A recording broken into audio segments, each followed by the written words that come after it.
Ika nami dito sa dermatologist no og na pa-check up na pod og otro si Anthony Jan kay karong adlaw mao mo schedule dito so miadto mi dito then naay doktor nga ming check up sa iya ha og good news do kay dako kay improvement sa iyahang sakit matud pa sa doktor dito nga dako kay siya improvement sa mga tambal ang kuan lang nga ipadayon lang gihapon ang pagtambal sa iya ha gumikan kay ang iyang kuano tanawa gali nyo ako na kay siya kausaban no dili na siya pareha atong miyagi nga gahi jud kay siya karon humok na siya ug kani sakita manggod matud para sa dito nga dili ni siya makatakod sa mga uban kay inborn jud ay siya nga pagkasakit ug ang ug dai mga giingon sa doktor dito ug ato lang paistoryahan si kuya ug unsay giingon sa doktor dito sa kay antubahin kang Anthony Jan.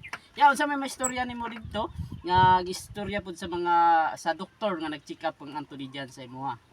Ang kuan gid sa doktor nga kining sakita wala ito nga inborn gid daw. Pero mawala siya basta ang tambal niya mag-continue gid siya apply. Itong pag-ato na ito gapon o kanina nga biopsy gid datong tuyo nya pag tan-aw utol sa doktor nga dako naman kay kausaban nga na siya nga ang igasto biopsy idapat na lang sa mga tambal kaduha ang bata dili po daw masakitan na kay i-biopsy man gud kuhaan man siya og panit muna nga ang sakitan jud siya masakitan jud siya muna ang mga tambal na lang katong iya ang gi-apply permiro nag-work man gyud kay na kuan man siya ako mag-usaban kato na lang among ipamalit para mag-continue dahil man ani si baran pila to isang bulan pabalik jud siya dito para maobserbaran. So maraming salamat talaga no kay Ate Nancy Chen sa walang sawang pagsuporta dito sa kay Anthony Jan at malaking improvement po sa kanya yung mga gamot na dilapat dito sa bata no.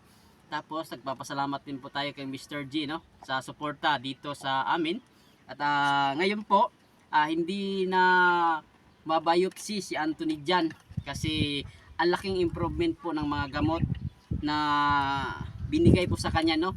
Kaya undergo gyapon tuloy-tuloy pa rin ang kanyang gamot tapos babalik na naman po kami sa susunod na buwan para sa kanyang check up no.